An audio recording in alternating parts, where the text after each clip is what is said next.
Ya, selamat berjumpa kembali Bapak Ibu dan saudara-saudara sekalian di dalam pendalaman Alkitab saat ini. Dan pada saat ini kita akan membahas kitab Yesaya pasalnya yang ke-29 ayat yang pertama sampai ayat 24. Dan nanti juga dan dilanjutkan dengan Yesaya pasal yang ke-30 ayat yang pertama sampai ayatnya yang ke-17. Oleh karena itu Bapak Ibu dan saudara-saudara sekalian, mari kita akan belajar bersama-sama. Dan sebelum kita akan belajar akan kebenaran firman Tuhan di dalam kitab Yesaya ini, mari kita akan berdoa bersama-sama. Bapa di surga, kami mengucap syukur atas segala kasih dan kemurahan Tuhan di dalam hidup kami hingga saat ini. Dan kami bersyukur boleh kami kembali dipertemukan di dalam pendalaman Alkitab saat ini yang masih melanjutkan untuk merenungkan, bahkan membaca dan belajar untuk menerapkan dalam hidup kami khususnya dalam kitab Yesaya ini. Tuhan terima kasih, tolonglah setiap kami yang mendengarnya, bahkan juga hamba-Mu yang akan menguraikan kebenaran firman-Mu. Terpujilah Engkau ya Tuhan, di dalam nama Tuhan kami Yesus Kristus kami berdoa dan mengucap syukur. Haleluya. Amin. Ya, puji Tuhan Bapak Ibu dan saudara-saudara sekalian sidang jemaat Tuhan. Pada sore hari ini atau pada saat ini kita akan belajar bersama-sama akan kebenaran firman Tuhan di dalam kitab Yesaya pasalnya yang ke-29 ayat yang pertama sampai ayatnya yang ke-24. Dan nanti kita lanjutkan di dalam pasal 30 ayat yang pertama sampai ayatnya yang ke-17. Oleh karena itu saya akan membacakan buat Bapak Ibu dan saudara-saudara sekalian kebenaran firman Tuhan di dalam Yesaya pasal 29 yang berbunyi demikian. Yerusalem terkepung tetapi diselamatkan. Celakalah Ariel, kota tempat Daud berkemah. Biarlah tahun demi tahun perayaan-perayaan silih berganti. Aku akan menyesakkan Ariel sehingga orang mengerang dan mengaduh. Dan kota itu akan seperti perapian bagiku. Aku akan berkemah di segala penjuru mengepung engkau dan akan membuat tempat-tempat pengintaian untuk mengimpit engkau dan akan mendirikan pagar-pagar pengepungan terhadap engkau. Maka engkau akan merendahkan diri dan engkau bersuara dari dalam tanah, perkataanmu kedengaran samar-samar dari dalam debu. Suaramu akan berbunyi seperti suara arwah dari dalam tanah. Dan perkataanmu akan kedengaran seperti bisikan dari dalam debu. Akan tetapi segala pasukan lawanmu akan hilang lenyap seperti abu halus. Dan semua orang yang gagah sombong akan menjadi seperti sekam yang melintas terbang. Sebab dengan tiba-tiba dalam sekejap mata, engkau akan melihat kedatangan Tuhan semesta alam dalam guntur, gempa dan suara hebat, dalam puting beliung dan badai dan dalam nyala api yang memakan habis. Maka segala pasukan bangsa-bangsa yang berperang melawan Ariel, dan semua orang yang memerangi dia dan kubu pertahanannya dan orang-orang yang menyesakkan dia akan seperti mimpi dan seperti penglihatan malam-malam. Seumpama seorang yang lapar bermimpi ia sedang makan pada waktu terjaga, perutnya masih kosong, atau seumpama seorang yang haus bermimpi ia sedang minum. Pada waktu terjaga sesungguhnya ia masih lelah, kerongkongannya masih dahaga. Demikianlah halnya dengan segala pasukan bangsa-bangsa yang berperang melawan Gunung Sion. Tercengang-cenganglah penuh keheranan, biarlah matamu tertutup, buta semata-mata. Jadilah mabuk, tetapi bukan karena anggur, jadilah pusing, tetapi bukan karena arak. Sebab Tuhan telah membuat kamu tidur nyenyak. Matamu, yakni para nabi, telah dipenjamkannya, dan mukamu, yaitu para pelihat, telah ditudunginya. Maka bagimu penglihatan dari semuanya itu seperti isi sebuah kitab yang termaterai. Apabila itu diberikan kepada orang yang tahu membaca dengan mengatakan, baiklah, baca ini. Maka ia akan menjawab, aku tidak dapat sebab kitab itu termaterai. Dan apabila kitab itu diberikan kepada seorang yang tidak dapat membaca dengan mengatakan, baiklah, baca ini. Maka ia akan menjawab, aku tidak dapat membaca. Dan Tuhan telah berfirman, oleh karena bangsa ini telah mendekat dengan mulutnya dan memuliakan aku dengan bibirnya, padahal hatinya menjauh daripadaku, dan ibadahnya kepadaku hanyalah perintah manusia yang dihafalkan. Maka sebab itu, sesungguhnya aku akan melakukan pula hal-hal yang ajaib kepada bangsa ini, keajaiban yang menakjubkan. Hikmat orang-orangnya yang berhikmat akan hilang, dan kearifan orang-orangnya yang arif akan bersembunyi. Celakalah orang yang menyembunyikan dalam-dalam rancangannya terhadap Tuhan, yang pekerjaan-pekerjaannya terjadi dalam gelap sambil berkata, siapakah yang melihat kita dan siapakah yang mengenal kita? Betapa kamu memutarbalikkan segala sesuatu. Apakah tanah liat dapat dianggap sama seperti tukang periuk, sehingga apa yang dibuat dapat berkata tentang yang membuatnya, bukan dia yang membuat aku. Dan apa yang dibentuk berkata tentang yang membentuknya, ia tidak tahu apa-apa.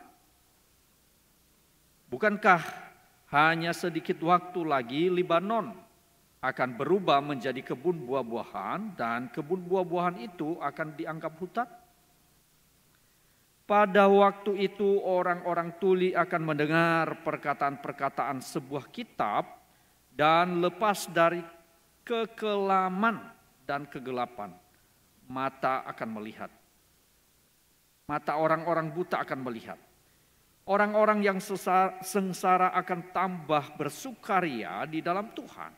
Dan orang-orang miskin di antara manusia akan bersorak-sorai di dalam Yang Maha Kudus Allah Israel. Sebab orang yang gagah sombong akan berakhir dan orang pencemooh akan habis. Dan semua orang yang berniat jahat akan dilenyapkan. Yaitu mereka yang begitu saja menyatakan seseorang berdosa di dalam suatu perkara. Dan yang memasang jerat terhadap orang yang menegur mereka di pintu gerbang. Dan yang mendesak orang benar dengan alasan yang tidak-tidak. Sebab itu beginilah firman Tuhan Allah kaum keturunan Yakub, Dia yang telah membebaskan Abraham. Mulai sekarang Yakub tidak lagi mendapat malu dan mukanya tidak lagi pucat. Sebab pada waktu mereka keturunan Yakub itu melihat apa yang dibuat tanganku di tengah-tengahnya, mereka akan menguduskan namaku. Mereka akan menguduskan yang kudus Allah Yakub. Dan mereka akan gentar kepada Allah Israel. Orang-orang yang sesat pikiran akan mendapat pengertian. Dan orang-orang yang bersungut-sungut akan menerima pengajaran. Puji Tuhan Bapak Ibu dan saudara-saudara sekalian. Pada kesempatan hari ini bisa kita belajar kembali bahwa pokok bahasan ini sebenarnya ada satu berita hukuman atas Israel. Saudaraku, pasal ini memberitakan dua aspek berita, yaitu apa? Penghukuman dan keselamatan. Sekali lagi Bapak Ibu, di dalam bagian kebenaran firman Tuhan yang boleh kita baca ini, pasal ini memberitakan dua aspek berita yang sedang disampaikan oleh Nabi Yesaya kepada umatnya, bahwa ada penghukuman dan juga ada keselamatan. Nah saudara, situasi yang dihadapi di sini agaknya sama dengan Yesaya pasal 28 secara khusus saudara. Di dalam ayat yang ke-7 sampai ayatnya yang ke-22 yang minggu lalu saudara atau hari Selasa yang lalu kita sudah belajar bersama-sama. Bagaimana dia melukiskan sikap rohani para pemimpin di Yerusalem yang mencemooh firman Tuhan. Atau dengan kata lain, para pemimpin-pemimpin di Yerusalem mengabaikan, menyepelekan, bahkan lebih cenderung mereka menghina akan kebenaran firman Tuhan itu. Setelah Sargon, Raja Asyur, saudara kita melihat di dalam bagian kebenaran firman itu, yaitu 705 sebelum Masehi saudara, Raja Hizkia dari Yehuda memberanikan diri untuk membandel terhadap Asyur. Dengan akibat memancing serangan Asyur yang mengakibatkan pengempunan Yerusalem tahun 701 sebelum Masehi. Nah saudaraku yang dikasihi Tuhan, bagian ini memberitakan malapetaka yang akan menimpa Yerusalem. Akan tetapi malapetaka ini tidak berlaku untuk selama-lamanya. Jadi saudara, ada durasi waktu.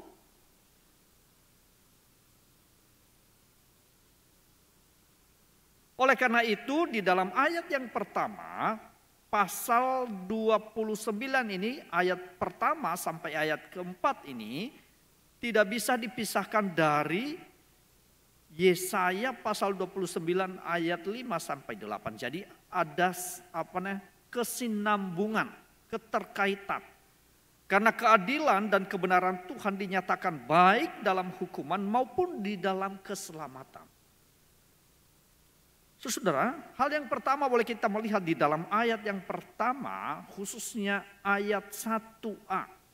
Ya, di sana dikatakan ada satu peringatan. Dikatakan di sana, celakalah Ariel, Ariel kota tempat Daud berkemah. Nah saudara, kita bisa melihat di dalam ayat yang pertama ini ada satu peringatan. Ariel adalah nama khusus untuk Yerusalem. Sekali lagi saudara, Ariel adalah nama khusus untuk Yerusalem. Nah nama itu mungkin berarti singa Tuhan. Atau dalam arti yang lain, Yerusalem kuat seperti singa. Atau juga perapian mezbah. Jadi Yerusalem adalah tempat mezbah di bait suci. Dan itu disingkapkan atau dinyatakan di dalam ayatnya. Yang kedua, yang mengatakan, aku akan menyesakan Ariel sehingga orang mengerang dan mengadu. Dan kota itu akan seperti perapian bagiku. Jadi maksudnya di sini Ariel itu adalah nama khusus untuk Yerusalem. Saudaraku yang dikasihi Tuhan, itulah yang akan mereka alami. Mau siapa? Ada satu penghukuman yang dinyatakan atas Israel karena apa? Tindakan-tindakan pemimpin agamanya. Pemimpin-pemimpin rohani yang tidak lagi menghormati, mau mendengar firman Tuhan itu. Tetapi justru sebaliknya mereka abaikan. Jadi saudara, ada satu yang menyatakan bahwa pada waktu Yesaya mengungkapkan nubuat ini, mungkin sekali ia berada di bait suci di Yerusalem, di tengah-tengah para pengunjung pada masa upacara perayaan tertentu saudara. Jadi mezbah dengan tempat perapian untuk membakar korban merupakan tempat suci yang paling disegani. Tetapi justru sebaliknya mereka abaikan. Jadi Nabi Yesaya lalu memberikan nubuatannya atau nubuatnya yang mencakup mengejutkan. Yaitu apa? Bahwa tempat ini pun tidak akan terlepas dari murka dan hukuman Tuhan. Biarlah tahun demi tahun perayaan silih berganti. Sekalipun penduduk Yerusalem merasa aman dan melanjutkan perayaan mereka seperti biasanya, Tuhan akan mendatangkan hukuman yang menghancurkan atas mereka karena dosa mereka. Jadi saudara, sekalipun di tengah-tengah bisa mereka melaksanakan perayaan-perayaan mereka, ritual-ritual mereka. Tetapi saudara, Nabi Yesaya menubuatkan bahwa di tempat itu yang mereka anggap suci itu, tempat yang mereka agungkan itu, justru akan mendatangkan kehancuran bagi mereka. Mengapa demikian? Sekali lagi saudara, karena apa? Karena mereka tidak lagi berpegang teguh kepada firman-Nya. Mereka tidak lagi mau hidup kepada firman-Nya. Jadi saudara, sekalipun penduduk Yerusalem merasa aman dan melanjutkan ibadah-ibadahnya, apakah acara-acara atau ritual-ritual keagamaan mereka seperti biasanya, tetapi Tuhan akan mendatangkan hukuman yang menghancurkan atas mereka karena pelanggaran dan dosa mereka. Jadi saudara, perayaan-perayaan bisa silih berganti saudara. Orang Yahudi setia merayakan hari-hari raya mereka setiap tahun. Misalnya Paskah, Pentakosta, Hari Raya Pondok Daun. Walaupun dengan tangan yang berdosa dan tidak bertobat, Yerusalem harus siap dan waspada. Dan jangan lagi mencemoohkan firman yang disampaikan oleh Nabi. Jadi saudara, seharusnya membawa mereka untuk menyadari hal ini. Hal yang kedua saudara, dikatakan di dalam ayat yang kedua dan keempat itu, kalau yang tadi mengenai peringatan, dan yang kedua di sana dikatakan sebenarnya pengepungan. Artinya apa? Tuhan sendiri yang akan mendatangkan sengsara dan keluh kesah. Hal ini terjadi melalui apa? Serangan musuh, yaitu Asyur. Mungkin kita berkata, kenapa ya? Seolah-olah Tuhan itu apa ya? Ya memang Allah begitu marah kepada umatnya. Yang hati mereka itu bukan lagi kepada Tuhan, berpaut kepada Allah. Bukan lagi mendengar dan mau melakukan firman-Nya. Tetapi justru mereka berpaling. Mereka berbicara tentang Tuhan. Menyampaikan tentang Tuhan. Tetapi mereka tidak ada satu relasi dengan Tuhan. Jadi dengan demikian kota itu akan seperti perapian bagiku. Nah, itu dikatakan di dalam ayat yang kedua tadi saudara. Di dalam ayat yang kedua, aku akan menyesakan Ariel sehingga orang mengerang dan mengaduh, dan kota itu akan seperti perapian bagiku. Nasib dan keadaan Yerusalem amat menyedihkan. Itu sebabnya ditegaskan di dalam ayatnya yang ketiga, aku akan berkemah di segala penjuru mengepung engkau, dan akan membuat tempat-tempat pengintaian untuk mengimpit engkau, dan akan mendirikan pagar-pagar pengepungan terhadap engkau. Saudara, sekali lagi di dalam bagian ini, dengan demikian kota itu akan seperti perapian bagiku. Artinya apa? Nasib dan keadaan Yerusalem amat menyedihkan. Yerusalem sungguh-sungguh akan direndahkan. Perkataanmu akan kedengaran seperti bisikan dari dalam debu. Ayat yang keempat tadi sudah dikatakan hal itu. Artinya apa saudara? Artinya bahwa ini adalah satu puncak dari kehinaan dan kesengsaraan Yerusalem. Yang semula menjadi kota kediaman Raja Daud. Nah saudara, akan tetapi kini benar-benar hina dan celaka.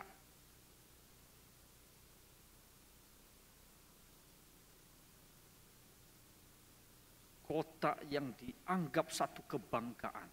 Tempat mereka untuk menyembah Allah. Tetapi sekarang menjadi tempat yang mengerikan. Tempat yang benar-benar hancur. Mengalami suatu derita yang paling menyedihkan.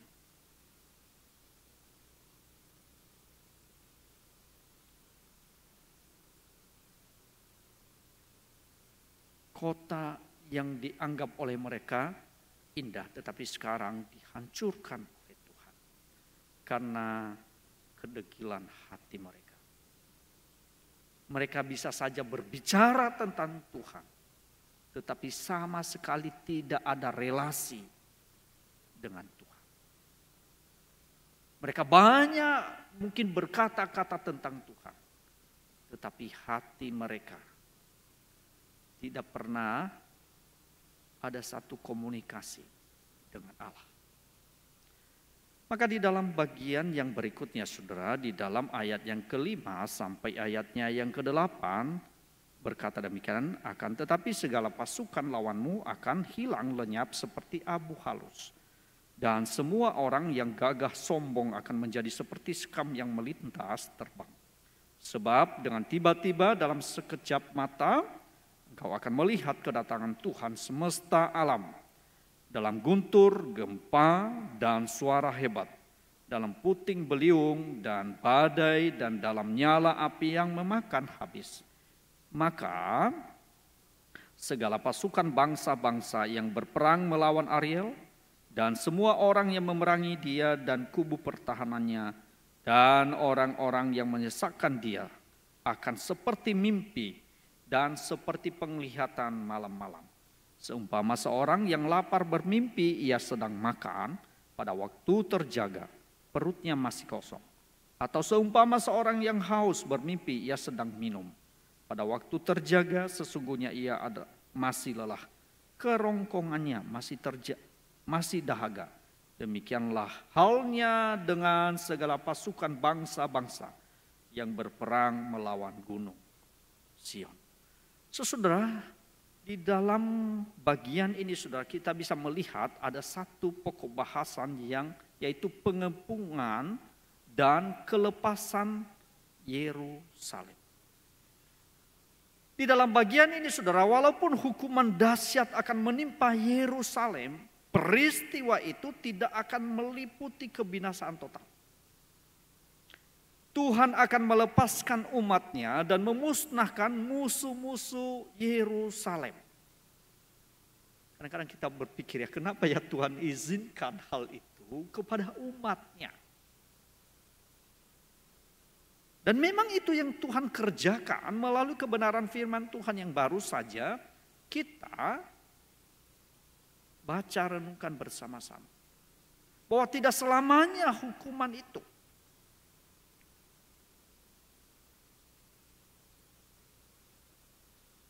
walaupun juga hukuman itu dahsyat, tetapi itu tujuannya untuk membawa umatnya, anak-anaknya untuk boleh mereka kembali menyadari tentang keberadaan mereka sekaligus tentang keberadaan Allah yang harus mereka taati di dalam hidup mereka. Maka di dalam bagian ini walaupun hukuman dahsyat akan menimpa Yerusalem, peristiwa itu tidak akan meliputi kebinasaan total. Tuhan akan melepaskan umatnya dan memusnahkan musuh-musuh Israel. Hal yang pertama boleh kita lihat di sana saudara, bahwa tak terduga-duga Tuhan telah berjanji untuk apa? Untuk menghakimi Yerusalem dan sekarang berjanji untuk menyelamatkan Yerusalem dari kepungan musuh. Akan tetapi segala pasukan lawannya akan hilang lenyap seperti abu halus. Di dalam ayatnya yang ke-5a tadi dikatakan. Dikatakan kata, ada kita perhatikan kata di sana saudara. Kata sambung dikatakan akan tetapi. Menunjukkan apa saudara? Menunjukkan suatu kontras dengan ayat sebelumnya mengenai kelemahan Yerusalem, ketidakberdayaan mereka. Pasukan musuh yang mengepung Yerusalem adalah dahsyat dan kuat sekali. Akan tetapi pasukan musuh yang dahsyat itu akan menjadi apa? Menjadi seperti debu.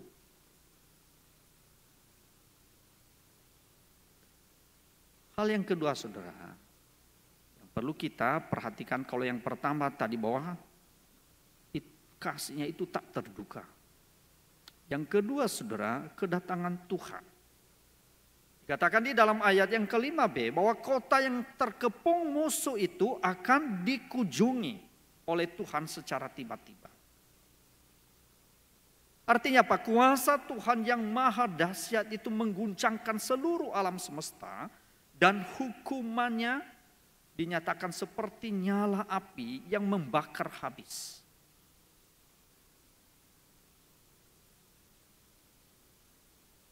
Dan itu dikatakan di dalam ayatnya yang ke-6. Ya memang ada beberapa yang mengatakan saudara bahwa gejala-gejala alam yang dahsyat menyertai pernyataan diri Tuhan.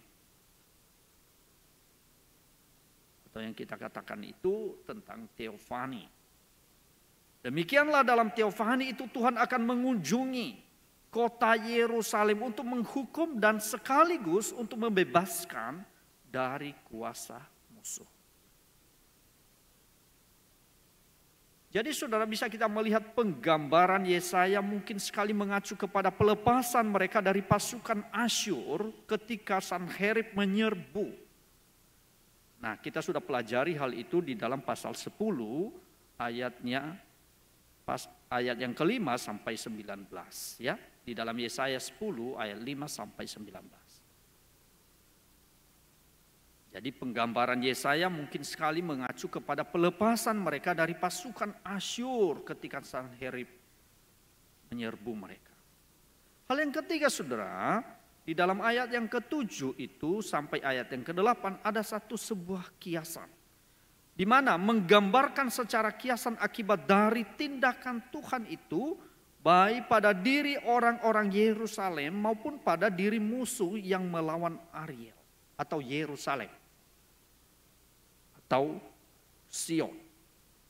Semua itu berlalu seperti dalam mimpi.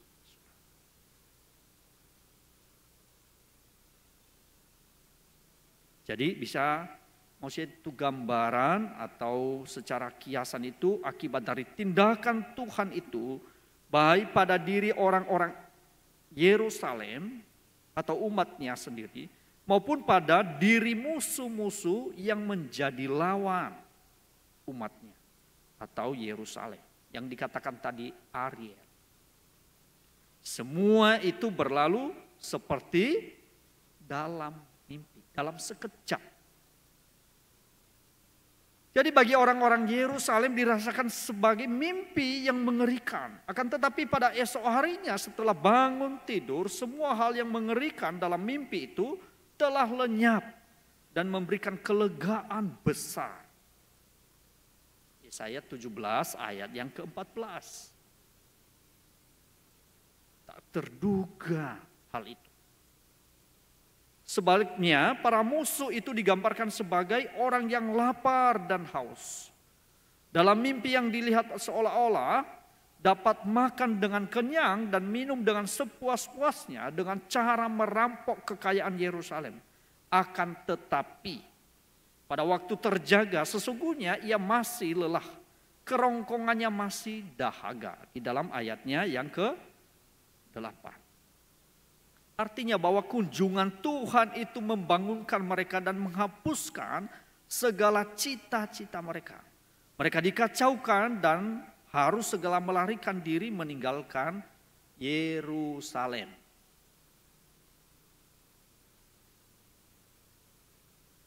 Saudara, Full Life Bible itu mengatakan begini, sayang, bahkan mukjizat dari Tuhan pun tidak menghasilkan suatu pertobatan menyuruh dalam ketaatan sejati dalam umatnya. Karena itu suatu hukuman yang lebih hebat datang kemudian. Pada waktu Babel menyerbu.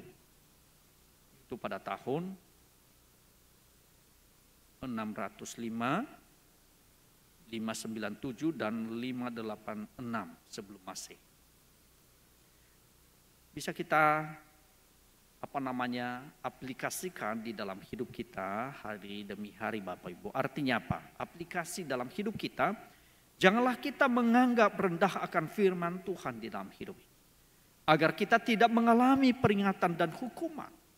Akan tetapi, hiduplah selalu dalam ketaatan akan firman-Nya.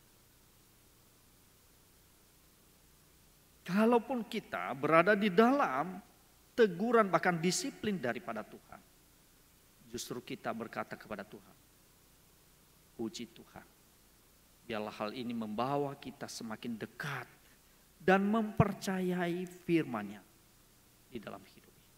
Karena hanya dengan demikianlah kita akan mendapatkan ketenangan, bahkan sukacita, damai sejahtera dalam hidup ini. Saudara, hal yang lain saudara, bisa kita lanjutkan di dalam ayatnya yang ke-12, ayat 9 sampai ayatnya yang ke-12. Secara khusus dalam Yesaya pasal 29 ayat 9 sampai 12.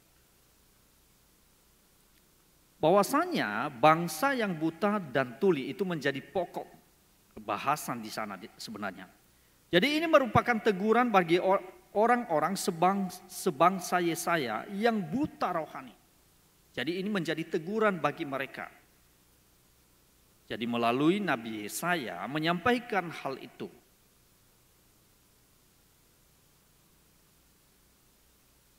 Di sana kita melihat bahwasanya latar belakang di sini adalah sikap dan reaksi orang-orang di Yerusalem, terutama para pemimpin terhadap nubuat-nubuat yang telah disampaikan Nabi Yesaya kepada mereka.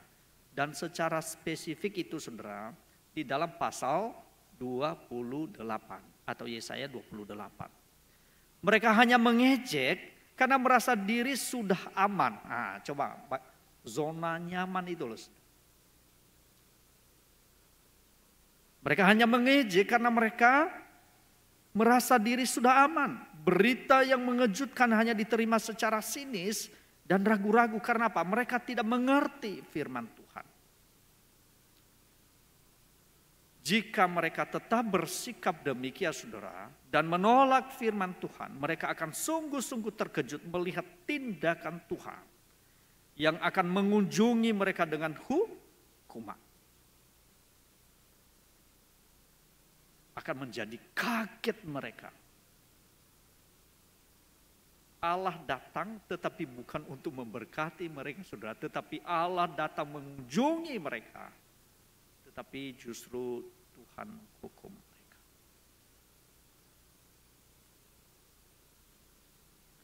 Hal yang pertama saudara bisa kita melihat di sana, keheranan mereka. Tercengang-cenganglah, penuh keheranan. Biarlah matamu tertutup, buta semata-mata. Di dalam ayat yang ke-9 berkata demikian. Tercengang-cenganglah, penuh keheranan. Biarlah matamu tertutup, buta semata-mata. Jadilah mabuk tetapi bukan karena anggur. Jadilah pusing tetapi bukan karena arak. Mereka tidak mau melihat kenyataan. Karena mereka seolah-olah menundungi mata mereka. Sehingga Nabi Yesaya mengatakan bahwa bangsa itu mabuk, tetapi bukan karena anggur. Jadilah pusing, tetapi bukan karena arak.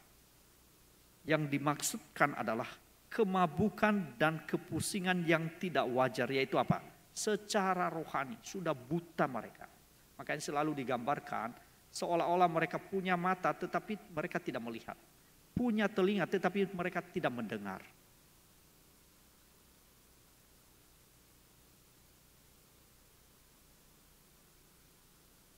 Istilah mabuk di sini saudara bisa berarti menggambarkan kemurtadan dari para pemimpin politik dan agama atau umat Tuhan. Kemabukan secara jasmani akhirnya juga menjadikan mereka mabuk dan pusing secara rohani. Buta tentang hukum Tuhan adalah akibat wajar dari tindakan awal mereka, yakni berpaling dari kehendak Tuhan. Sehingga saudara mereka menjadi buta oleh karena apa? Mereka berpaling dari kehendak Tuhan. Bahkan nabi-nabi pun telah kehilangan kontak atau relasi atau hubungan dengan Tuhan.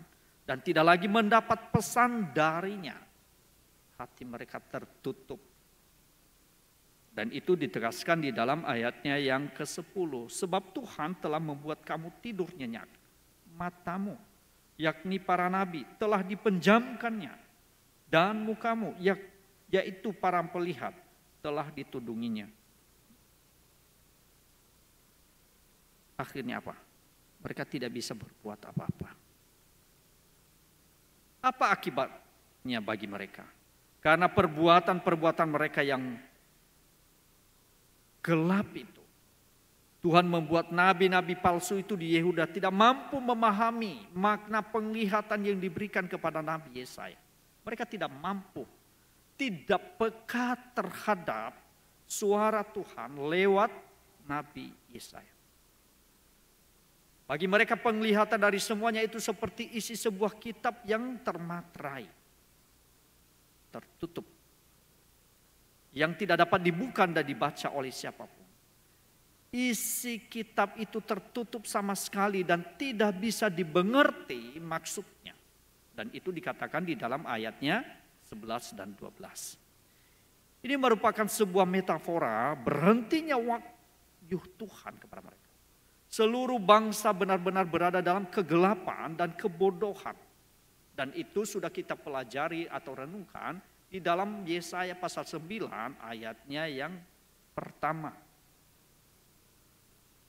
Saudara, hal ini seperti yang dikatakan oleh pemazmur, tanda-tanda tidak kami lihat, tidak ada lagi nabi, dan tidak ada di antara kami yang mengetahui berapa lama lagi. Nah saudara, di dalam ayatnya yang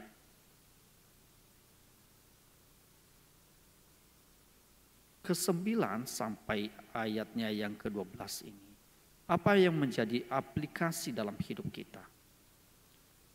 Aplikasinya saudara, meskipun lingkungan di sekitar kita terus-menerus mengabaikan peringatannya, harus atau orang Kristen harus tekun di dalam kebenaran. Ini menjadi tantangan bagi kita saudara, tidaklah mudah saudara ya. Kalau di tengah-tengah komunitas kita, bahkan di tengah-tengah pekerjaan, bahkan dimanapun kita berada, itu satu tantangan. Meskipun lingkungan di sekitar kita tidak mendukung, bahkan terus-menerus mengabaikan peringatan Tuhan. Tetapi kita sebagai orang-orang yang percaya kepada Tuhan harus terus-menerus tekun di dalam kebenaran Tuhan melalui firman. Kita dengan taat setia untuk belajar menghormati firman Tuhan itu di dalam hidup kita. Puji Tuhan. Nah, saudaraku ini kasih Tuhan, kita akan melanjutkan di dalam ayatnya yang ke-13 sampai ayat yang ke-14. Di sana bisa kita melihat tentang pokok bahasan saudara, yaitu agama tanpa realitas. Akibat dari kebutaan rohani tadi saudara, mereka hanya menipu diri mereka sendiri dengan ibadah yang bersifat lahiriah, atau bahasa kerennya itu sekarang rutinitas. Jadi mereka itu terjebak di dalam rutinitas. Ritual, hanya ritual doang, rutinitas. Jadi misalnya zaman sekarang ini ya, datang ibadah ya hanya sekedar ya datang aja. Padahal tidak didasari dengan kasih kepada Allah. Hal itu disebabkan karena apa? Kebutaan rohani. Mereka hanya menipu diri mereka sendiri dengan ibadah yang bersifat lahiriah. Mereka datang beribadah, ya pokoknya ya hari Minggu, misalnya zaman sekarang ya ibadah hari Minggu. Ya doa. Tanpa ada satu penghayatan dan tanpa ada satu kepekaan lebih dari itu. Akibatnya apa? Ibadah yang sia-sia dan lahiriah. Oleh karena bangsa ini datang mendekat dengan mulutnya dan memuliakan aku dengan bibirnya, padahal hatinya menjauh daripadaku. Di dalam ayat yang ke-13. Kalau bahasa anak muda zaman sekarang ini saudara, ketika mereka datang beribadah kepada Tuhan, tubuhnya tok yang ada di dalam ibadah, tetapi hati dan pikirannya bukan kepada Tuhan. Datang seolah-olah mereka beribadah kepada Tuhan, seolah-olah mereka memuji Tuhan, mengagungkan Tuhan melalui pujian mereka. Tetapi sesungguhnya hati mereka tidak berpaut kepada Allah. Itu sebabnya Tuhan mengingatkan setiap umatnya dari generasi ke generasi, dari abad ke abad melalui Nabi Yesaya. Tidak hanya saja berlaku kepada umatnya saat itu, saudara, tetapi dari generasi ke generasi, dari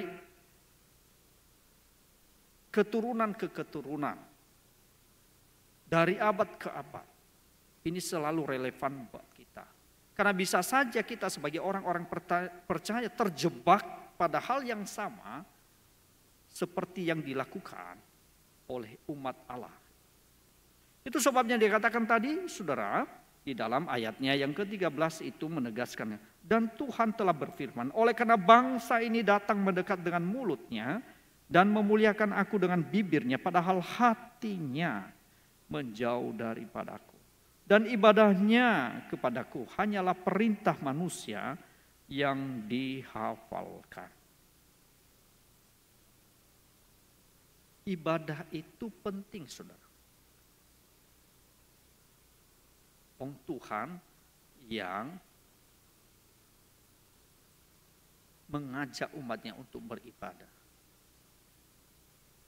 Tetapi akan menjadi sia-sia ibadah itu, saudara, jikalau kita hanya sekedar sebagai rutinitas.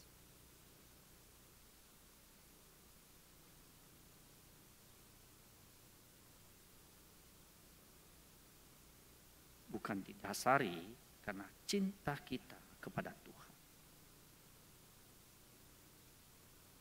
Jadi bisa kita melihat bahkan bercermin dari apa yang dilakukan umat Tuhan.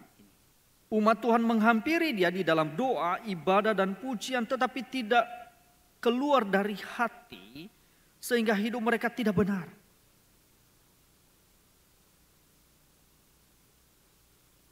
Bukankah itu juga yang ditegur oleh Tuhan kita Yesus Kristus ketika Tuhan Yesus melihat bahwa ada orang-orang Farisi yang sesungguhnya hanya mereka melakukan ritual ibadah mereka hanya sebagai rutinitas atau aturan-aturan manusia, kewajiban semata. Bukan karena kecintaannya kepada Tuhan. Itu sebabnya di dalam bagian ini sangat sekali Nabi Yesaya sangat menegas sekali. Bangsa itu mengaku dekat dengan Tuhan, tetapi mereka tidak taat kepadanya.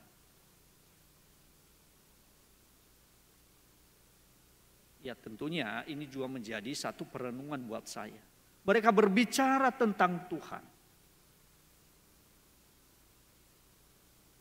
Banyak menyampaikan tentang Tuhan.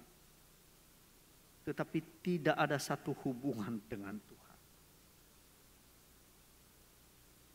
Tidak ada satu relasi dengan Tuhan. Mereka banyak menyampaikan tentang Tuhan, tetapi mereka tidak taat kepada Allah. Ini menjadi problem. Makanya tidak heran, saudara, melalui Nabi Yesaya itu, semuanya itu berpusat di mana, saudara? Di dalam hati. Bahwa hati manusia adalah pusat kehidupan dan tempat penyimpanan segala perasaan dan pemikiran manusia. Tetapi Tuhan mengetahui rahasia hati manusia. Makanya selalu ya, bisa manusia itu bertopeng, saudara ya. Misalnya seorang pendeta, dia buat sedemikian rupa untuk memanipulasi siapa saja. Tetapi saudara, mungkin saja seseorang oleh karena tipu muslihat atau mungkin dia poles sedemikian rupa. Tetapi sekali lagi, Allah mengetahui kedalaman hati manusia. Jadi saudara yang mengetahui hatiku, yaitu saya sendiri dan Tuhan. Apa sesungguhnya saya mencintai dia, melayani dia, beribadah kepada dia. Ketika aku memuji dia memang lahir dari hati yang mengasihi Tuhan. Ketika aku berdoa, memang saya kerjakan, lakukan itu oleh karena aku berserah kepada Tuhan, memohon pimpinan Tuhan.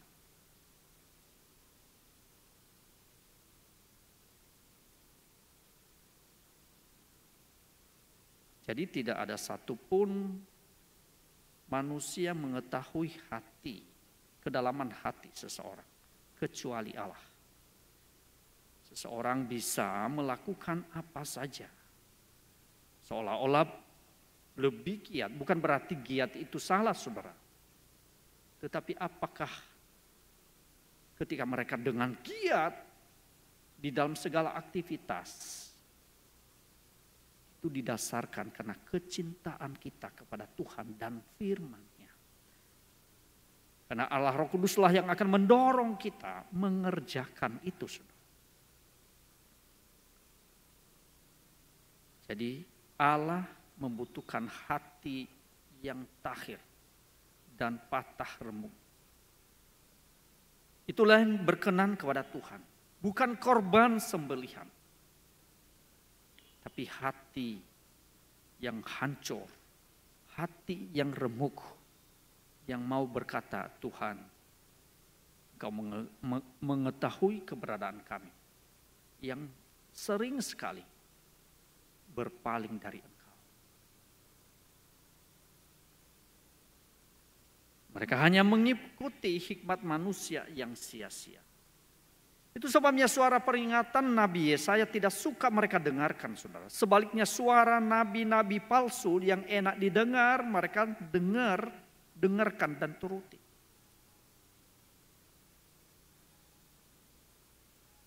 Agama tanpa realitas yang hanya sebagai simbol saja adalah suatu kesia-siaan. Hal yang kedua bisa kita melihat, apa hal yang kedua? Bahwa tindakan Tuhan. Di sana dikatakan, aku akan melakukan pula hal-hal yang ajaib kepada bangsa ini. Hikmat orang-orangnya yang berhikmat akan hilang. Dan kearifan orang-orangnya yang arif akan bersembunyi. Di dalam ayatnya yang keempat.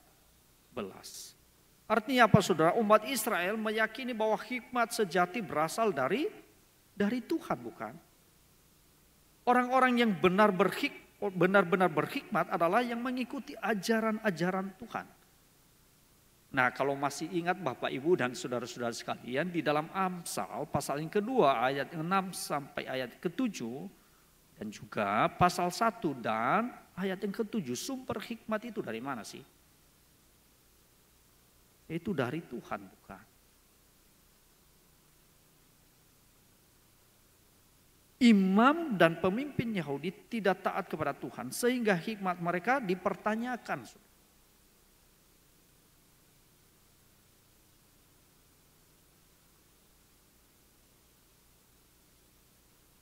Ada seseorang yang mengatakan bahwa hal ini adalah hasil yang wajar. Karena apa? Tanpa adanya kedalaman, maka kepintaran dapat berbalik dari dirinya sendiri dan menguburkan segala yang disentuhnya.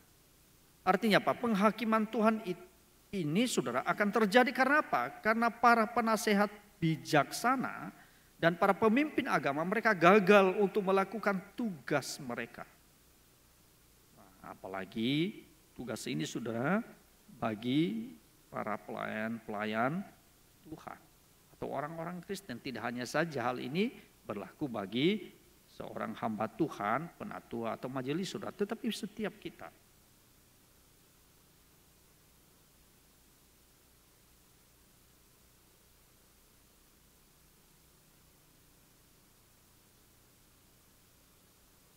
Nah, di dalam bagian ini, saudara, bisa kita mengaplikasikan di dalam hidup kita. Kita renungkan kembali.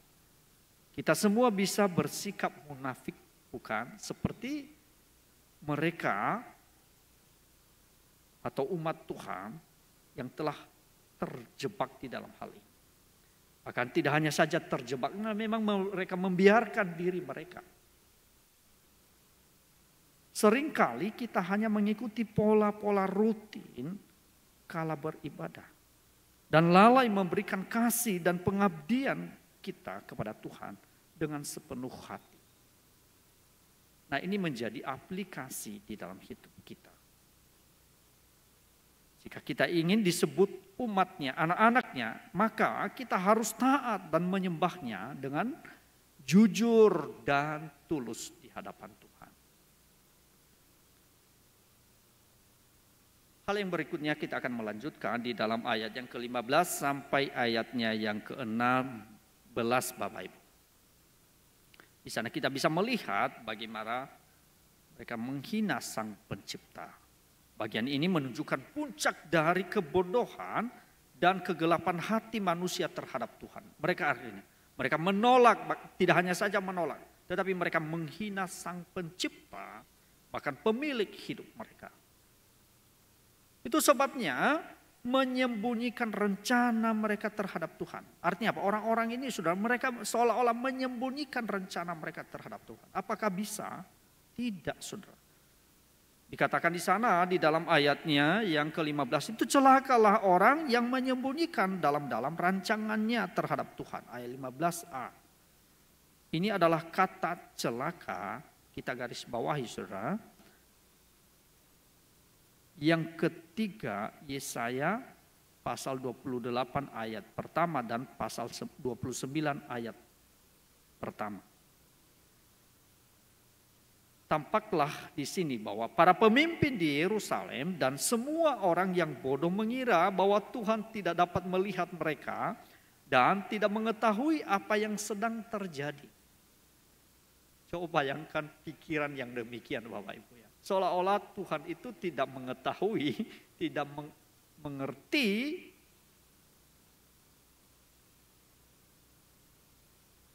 bahkan tidak melihat mereka, mengetahui mereka dan apa yang sedang terjadi. Mereka mencoba menyembunyikan rencana mereka dari Tuhan. Ini mengacu pada rencana sebuah aliansi politik pemimpin Yehuda dengan Mesir, saudara. Ya. Kalau kita melihat di dalam Yesaya pasal 28 ayat 7 sampai 22 dan nantinya pasal 30 ayat 1 sampai 5, 31 ayat 1 sampai 3 untuk melindungi mereka dari Asyur. Jadi saudara, coba ya pikiran-pikiran manusia itu ada saja.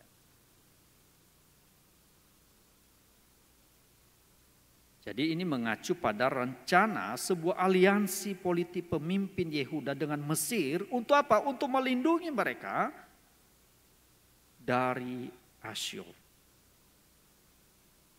Mereka percaya kepada Mesir bukan kepada Tuhan. Seolah-olah itu Mesir itu dahsyat dibandingkan Tuhan. Mereka menyembunyikan rencana dan tindakannya di tempat-tempat yang gelap. Mereka bahkan berani mengejek kemahatauan Tuhan dengan berkata, siapakah yang melihat kita dan siapakah yang mengenal kita? Nah itu tanda tanya loh saudara. Ayat 15b. Bahkan juga hal itu ada paralelnya di dalam Mazmur 14 ayat 1. Mazmur 53 ayat 1. Dan bisa kita bandingkan dengan Mazmur 139 ayat pertama sampai ayat ke-6. Ini adalah penolakan kehadiran pribadi Tuhan. Bahkan ada yang mengatakan bahwa dalam kebutaan dan kebodohan mereka memandang Tuhan tidak lebih daripada salah satu dewa atau berhala saja. Mereka anggap itu. Padahal mereka seolah-olah mensejajarkan. Menyedihkan sekali. Mereka tidak sadar bahwa Tuhanlah yang akan menerangi juga apa yang tersembunyi di dalam kegelapan dan Dia akan memperlihatkan apa yang direncanakan di dalam hati manusia. Mereka tidak sadar hal itu. Mereka tidak sadar bahwa Tuhanlah yang akan menerangi juga apa yang tersembunyi dalam kegelapan dan Ia akan memperlihatkan apa yang direncanakan di dalam hati manusia. Maksudnya itu loh saudara. Allah itu bisa meneropong kedalaman hati manusia yang tersembunyi. Mereka tidak sadar hal itu. Bahkan berani memutarbalikkan segala sesuatu. Di dalam ayatnya yang ke-16 berkata, betapa kamu memutarbalikkan segala sesuatu. Apakah tanah liat dapat dianggap sama seperti tukang periuk? Sehingga apa yang dibuat dapat berkata tentang yang membuatnya? Bukan dia yang membuat aku. Dan apa yang dibentuk berkata tentang yang membentuknya. Ia tidak tahu apa-apa. Nah saudara, artinya apa? Berani memutarbalikkan segala sesuatu. Betapa kamu memutarbalikkan segala sesuatu di dalam ayat yang ke-16. Ayat ini mengungkapkan kebodohan pikiran mereka, saudara. Nabi Yesaya mengejek kebodohan yang berani memberontak terhadap Tuhan. Manusia diibaratkan sebagai tanah liat yang pada dirinya tidak ada harganya. Rapuh, kotor, tanpa bentuk dan lemah. Tuhan digambarkan sebagai penjunan yang pandai dan dapat membentuk dan menjadikannya sesuatu yang bernilai atau yang berharga. Bagaimanakah apa yang dibuat dapat berkata tentang yang membuatnya? Bukan dia yang membuat aku, misalnya saudara, enggak mungkin lah. Dan apa yang dibentuk berkata tentang apa yang membentuknya, ia tidak tahu apa-apa. Seperti yang dikatakan tadi di dalam ayat yang ke-16b. Jelas bahwa tanah tidak bisa menyangkal si tungkang atau menghinanya. Atau sang penjunan itu. Bagaimana mungkin? Tetapi saudara, itulah yang terjadi melalui cara hidup mereka, bahkan melalui hidup mereka. Seolah-olah Allah itu tidak mengetahui apa yang ada di dalam hati mereka dan apa yang sedang mereka rencanakan dan kerjakan dalam hidup. Demikianlah orang-orang Yerusalem, para pemimpin-pemimpin agama yang mengolok-olok firman Tuhan. Dan juga Nabi Yesaya yang sedang Tuhan pakai sebagai alat perpanjang tangannya. Kalau demikian, apa yang menjadi aplikasi dalam hidup kita saat ini, saudara? Sesungguhnya Tuhan telah mengetahui segala sesuatu tentang kita. Janganlah menyembunyikan diri kita dan tindakan kita dari hadapan Tuhan. Tetapi datanglah kepada Tuhan dan memohon kekuatan serta pertolongan dari Tuhan.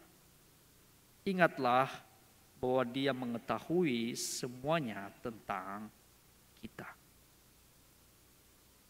Dia sang penjunan itu yang membentuk, yang mendesain kita sedemikian rupanya. Relakanlah hidup kita supaya dibentuk dan direndanya, supaya apa? Supaya Dia pakai sesuai dengan rencana dan kehendaknya. Dan saya percaya bahwa setiap kita anak-anaknya, ketika kita membiarkan diri kita dibentuk olehnya, didesain olehnya, maka sesuatu Tuhan pakai dengan indahnya.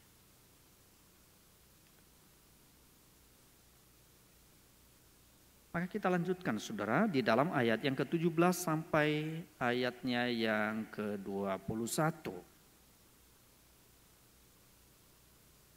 Yesaya 29 ayat 17 sampai ayatnya yang ke-21. Yang di dalam perikop ini saudara, bahwa ada satu keadaan yang berbalik. Jadi perikop ini memberikan satu harapan baru. Suatu perspektif eskatologis. Artinya apa? Tuhan akan mentransformir alam dan hati manusia sehingga tampak keadilan Tuhan yang memberi keselamatan bagi orang yang benar. Jadi bisa kita melihat bagian ini merupakan suatu nubuat tentang dihapusnya kebutaan rohani Israel pada akhirnya. Kalau bisa kita ringkas itu yaitu apa? Pembalikan keadaan. Dan itu Tuhan kerjakan loh saudara. Selalu inisiatif itu dari Allah. Saudara, sebelumnya telah dinyatakan bahwa umat yang bodoh dan buta tuli itu, walaupun maksudnya itu satu penggambaran saudara. Walaupun mereka sudah melek sebenarnya, walaupun mungkin mereka dengar, tetapi mereka tidak mendengar. Walaupun mereka melihat, tetapi mereka tidak melihat. Itu adalah satu kebutaan, maksudnya kebutaan rohani. Artinya mereka tidak menginginkan firman Tuhan. Dan sekarang memutarbalikan kebenaran serta menyangkal Tuhan dalam hidup mereka. Nah sekarang saudara, dan semua keadaan menjadi serba terbalik. Kacau dan munafik. Tetapi sekarang kini dinyatakan Tuhan dalam sedikit waktu lagi. Maka dilanjutkan di dalam ayat ke-17 itu saudara. Akan mengubah kembali keadaan yang kacau itu. Keadaan yang tidak menyenangkan itu sebenarnya.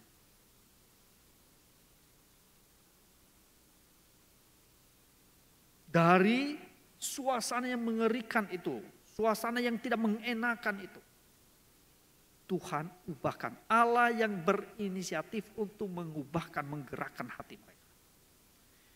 Itu sebabnya di dalam ayatnya yang ke-16 dan 17. Secara khusus 17 saya bacakan. Bukankah hanya sedikit waktu lagi Libanon akan berubah menjadi kebun-kebun buah-buahan, dan kebun buah-buahan itu akan dianggap hutan. Libanon akan berubah menjadi kebun buah-buahan dan kebun buah-buahan itu akan dianggap hutan. Itu tanda tanya. Artinya apa? Pegunungan Libanon merupakan simbol dari hutan belukar yang lebat dengan pohon-pohon aras yang lurus dan tinggi serta megah. Nah, dalam waktu yang singkat Tuhan akan mengubahnya menjadi kebun buah-buahan yang pohon-pohonnya lebih rendah, tidak lurus dan megah dibandingkan dengan pohon-pohon aras Libanon. Sudah aras Libanon barangkali menggambarkan manusia dengan kesombongannya. Makanya ada yang mengatakan saudara, orang sombong akan ditebang jatuh. Tetapi setelah mereka direndahkan, maka muncul satu pertobatan yang akan membuat tanah yang sudah dibersihkan menjadi kebun buah-buahan. Tetapi orang-orang yang sekarang menghasilkan buah-buah kebenaran. Karena apa? Karena sembrono dan mengabaikan ajaran Tuhan. Bisa kembali menjadi hutan yang tidak terurus. Lukisan ini mirip dengan Yesaya pasal 32 ayatnya yang ke-15. Jadi saudara, panca indera dipulihkan oleh Tuhan. Tuhan pulihkan sebenarnya di sana. Orang tuli akan mendengar. Maka di dalam ayat yang ke-18 itu saudara, pada waktu itu orang-orang tuli akan mendengar perkataan-perkataan sebuah kitab dan lepas dari kekelaman dan kegelapan mata orang-orang buta akan melihat. Jadi saudara,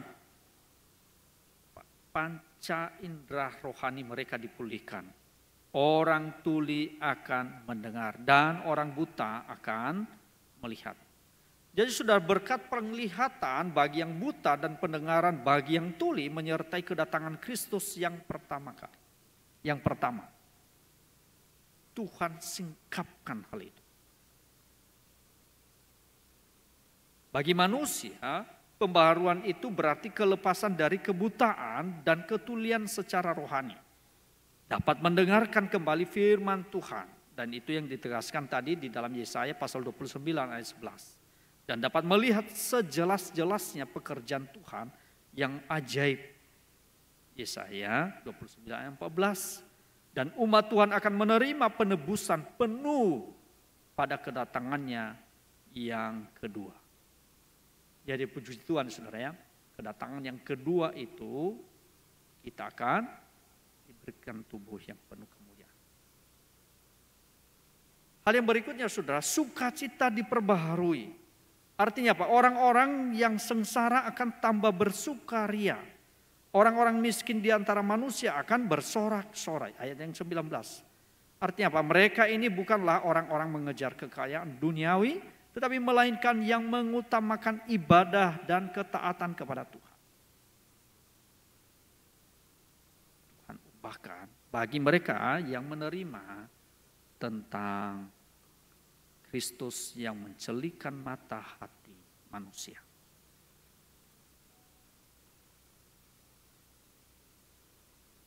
Hal yang keempat bisa kita melihat di dalam ini saudara, di dalam bagian kebenaran firman Tuhan ini. Yaitu mengenai penghapusan semua yang jahat. Artinya apa? Tuhan akan mengakhiri peran semua orang yang sombong tadi. dan orang yang berniat jahat. Dia merendahkan mereka, menghancurkan mereka. Itu sebabnya dikatakan hal itu di dalam ayat 19 dan 20, orang-orang yang sengsara akan tambah bersukaria di dalam Tuhan. Dan orang-orang miskin di antara manusia akan bersorak-sorai di dalam Yang Maha Kudus Allah Israel. Sebab orang yang gagah sombong akan berakhir dan orang pencomot akan habis dan semua orang yang berniat jahat akan dilenyapkan. Yaitu mereka yang begitu saja menyatakan seseorang berdosa di dalam suatu perkara dan yang memasang jerat terhadap orang yang menegur mereka di pintu gerbang dan mendesak orang benar dengan alasan yang tidak-tidak. Artinya apa? Ending dari orang-orang yang sombong tadi. Orang-orang yang menolak Tuhan tadi akan berakhir dengan kesedihan. Tetapi puji Tuhan, bagi mereka yang berbalik menerima Yesus Kristus yang adalah Mesias itu, yang memberikan kebebasan dari belenggu dosa yang membawa mereka dalam persekutuan dengan Tuhan, mereka akan menikmati sukacita. Mereka menikmati damai sejahtera yang melimpah-limpah. Kalau demikian saudara, apa aplikasinya di dalam hidup kita sebagai orang-orang percaya kepada Tuhan? Artinya apa? Dunia di bawah pemerintah Kristus akan jauh berbeda dengan dunia kita hidup saat ini. Dunia baru ini akan penuh dengan sukacita, pengertian, keadilan, dan pujian bagi Tuhan. Sambil menantikan dunia baru, hiduplah senantiasa dalam ketaatan kepada-Nya.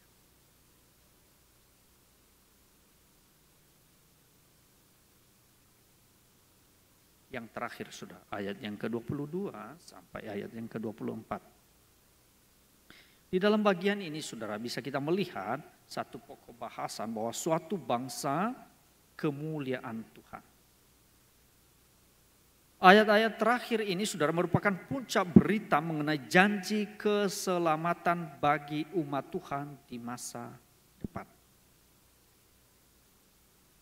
Penghakiman selalu bertujuan untuk pemulihan. Tuhan akan menghakimi umatnya ketika mereka berdosa dan melanggar perjanjiannya. Tetapi Dia juga memiliki tujuan yang lebih besar bagi mereka, yaitu suatu rencana penebusan kekal bagi umat manusia.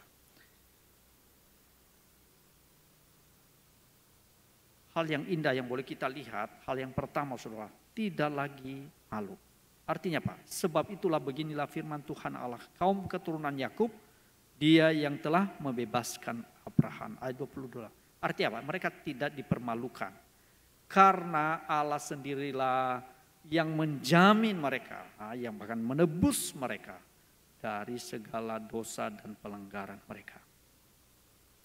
Jadi sesungguhnya kebenaran dan keadilan Tuhan tidak hanya ditujukan kepada golongan tertentu saja saudara ya, melainkan juga ditunjukkan kepada segenap umat perjanjiannya, yaitu keturunan Yakub. Itu sebabnya dia menegaskan di dalam ayatnya pasal 29 ayat 18 sampai 21 tadi saudara ya, ditegaskan. Jadi tidak hanya saja berlaku kepada orang-orang Israel, tetapi kepada segenap umat perjanjiannya, yaitu keturunan Yakub.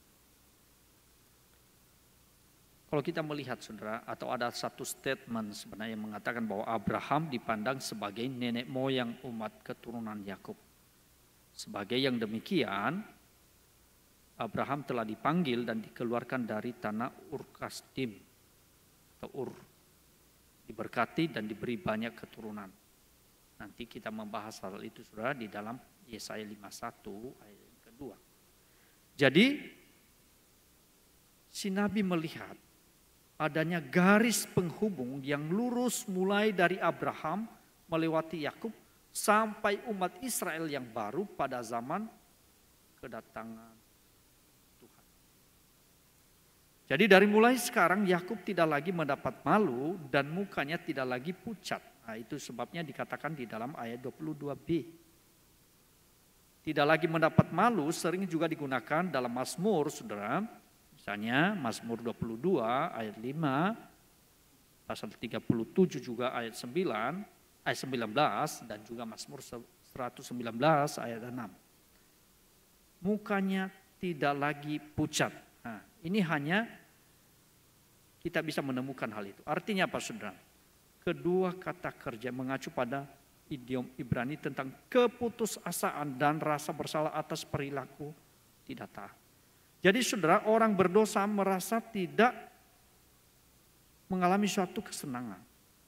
Namun sekarang saudara, di dalam Kristus mereka tidak lagi dipermalukan, mereka tidak mendapat malu, tetapi justru mereka dijadikan anak-anaknya. Mereka tidak lagi berada di bawah penghukuman, tetapi justru mereka mendapatkan menjadi ahli waris. Hal yang kedua saudara, tidak hanya saja kita tidak dipermalukan, tetapi juga kita akan dilepaskan. Mereka akan melihat apa yang dibuat tanganku di tengah-tengahnya, mereka akan menguduskan namaku. Artinya apa? Mereka yang menyaksikan akan gentar kepada Allah Israel. Setelah kita dilepaskan, maka kita akan dikhususkan. Dan orang-orang yang dikhususkan itu mereka menguduskan nama Tuhan. Memuliakan Tuhan, melayani Tuhan sepanjang hidup mereka. Dan mereka meninggikan Tuhan. Gentar itu bukan karena takut bagi hukuman sudah, tetapi gentar apa? Ada satu penghormatan kepada Allah yang telah mengasihi mereka. Itu sebabnya di dalam ayatnya yang ke-23 mereka yang menyaksikannya akan gentar kepada Allah Israel. Tangan Tuhan sendiri akan bekerja di tengah-tengah mereka seperti pada zaman keluaran dari tanah Mesir pada zaman Musa.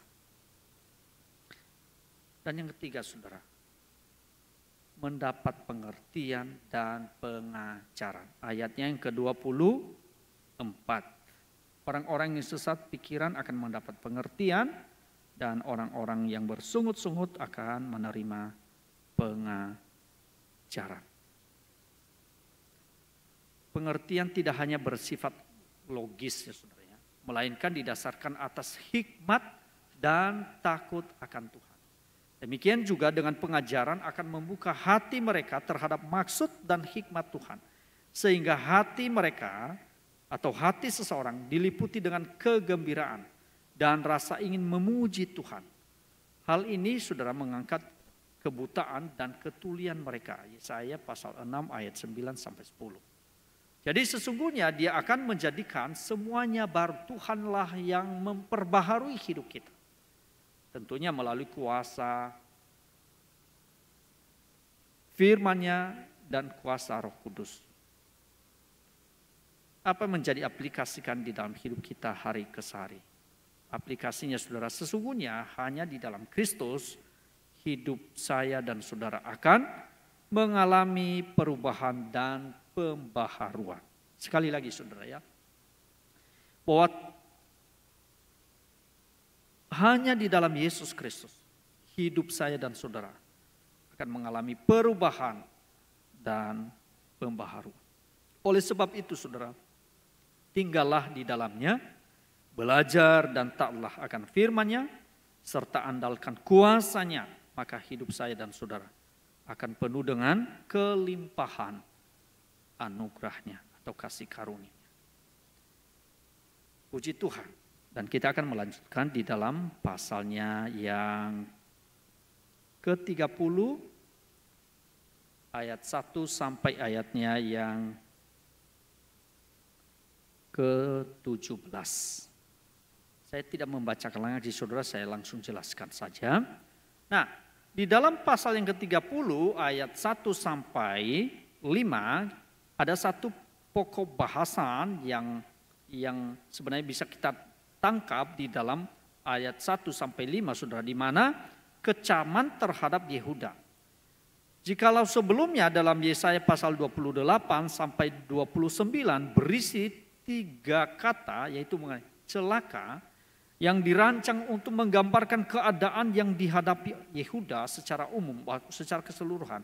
Maka di dalam Yesaya pasal 30 Dan juga nanti sampai pasal 31 muncul kata celaka. Yang keempat ditunjukkan kepada anak-anak pemberontak. Nah saudara, yang dikasih Tuhan, khususnya di dalam pasal Yesaya pasal 30 ini saudara, bahwasanya ada 3 bagian. Atau kita terdiri dari 3 subbagian. Itu bukan Mesir, tetapi Tuhan yang memberikan pertolongan. Yang kedua, tentang janji keselamatan bagi Zion.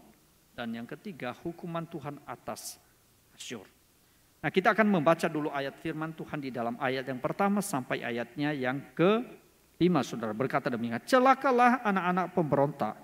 Demikianlah firman Tuhan, yang melaksanakan suatu rancangan yang bukan daripadaku, yang memasuki suatu persekutuan yang bukan oleh dorongan rohku, sehingga dosa mereka bertambah-tambah.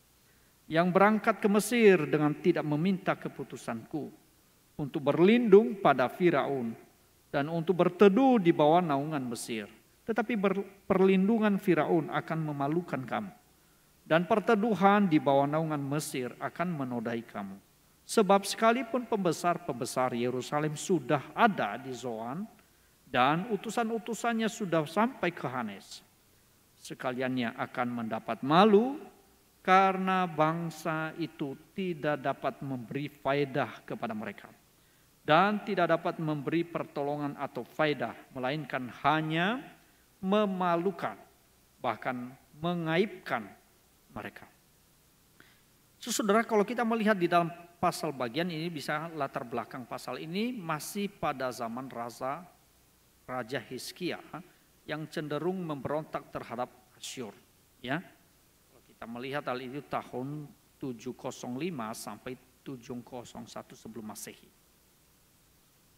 Jadi Hizkia itu mengharapkan bantuan dari Filistin dan khususnya dari Mesir untuk apa? Untuk melepaskan mereka melepaskan diri dari ikatan Asyur sebenarnya. Akhirnya pada tahun 701 sebelum Masehi, tentara Asyur itu datang dan mengalahkan Mesir dengan sekutunya. Bahkan kemudian menduduki tanah Yehuda dan mengepung Yerusalem. Nah, saudaraku dikasih Tuhan, di sana Tuhan mencela sikap Yehuda yang mencari nasihat kepada siapa? Kepada manusia sebenarnya, bukan kepada Tuhan. Itu yang dia cela. Mereka seolah-olah mengandalkan manusianya. Bukan berarti saudara kita tidak perlu untuk meminta nasihat orang lain. Bukan, maksudnya apa? Hati mereka itu loh saudara, cenderung memprioritaskan manusia, mengutamakan manusia. Sehingga Tuhan Allah itu mencela sikap Yehuda yang mencari nasihat kepada manusia, bukan kepada Tuhan. Dan yang mengikuti prinsip-prinsip hikmat duniawi. Jadi mereka itu menyusun rencana, makanya itu sebabnya dikatakan celakalah anak-anak pemberontak yang melaksanakan suatu rancangan yang bukan daripadaku. Buat rancangan sendiri. Mereka berjalan sendiri, bahkan mengandalkan juga manusia itu sendiri. Mereka abaikan Tuhan yang telah mengasihi mereka. Itu sebabnya di dalam ayat yang pertama tadi dikatakan hal itu, saya tidak membaca lagi. Jadi sudah perhatikan bahwa Yesaya membuat sangat spesifik apa yang telah mereka lakukan sehingga diberi judul anak-anak pemberontak. Mereka adalah keturunan Abraham, pewaris janji. Akan tetapi selalu berusaha memberontak terhadap Tuhan, baik di dalam pemikiran, sikap, perencanaan, dan tindakan mereka. Mereka telah menyusun rencana mereka sendiri untuk melindungi diri terhadap Asyur. Nah, di dalam Yesaya pasal 29 ayat 15. Di mana mereka memasuki suatu persekutuan yang bukan oleh dorongan rohku, dikatakan oleh firman Tuhan tadi. Mereka membuat aliansi politik sebenarnya dengan Mesir. Nah, Yesaya 20 ayat 5. Pasal 31 nanti ayat 3 dan pasal 36 ayat 9. dan telah melupakan perjanjian kasih setia Tuhan yang sudah berlaku secara turun-temurun. Jadi kini mereka tidak lagi membutuhkan petunjuk Tuhan dan memilih jalan pemikiran sendiri. Artinya apa? Sebenarnya itu secara sederhananya Bapak Ibu. Mereka berjalan sesuai dengan isi hati mereka, berjalan sesuai dengan yang mereka mau. Tidak lagi mau bersandar kepada pimpinan Tuhan. Mereka mengabaikan tentang petunjuk Tuhan dan lebih memilih jalan pikirannya sendiri. Dianggapnya itu sesuai dengan pikirannya sendiri.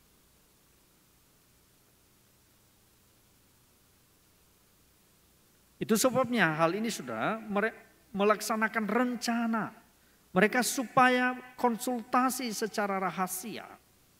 Tetapi bukan kepada Nabi Tuhan. Bukan kepada Tuhan. Namun mereka berteduh di bawah naungan Mesir. Seolah-olah mampu melindungi mereka. Tetapi sesungguhnya akan mempermalukan mereka nantinya. Memang saudara, perlindungan yang ditawarkan oleh Mesir tidak hanya akan mengecewakan Yehuda. Tetapi juga akan memalukan mereka.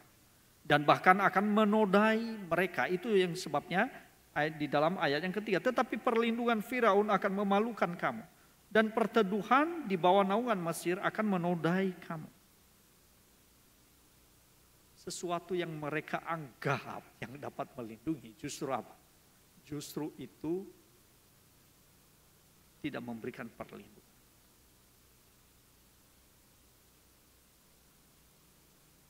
Perlindungan yang ditawarkan oleh Mesir tidak hanya akan mengecewakan mereka. Ya benar.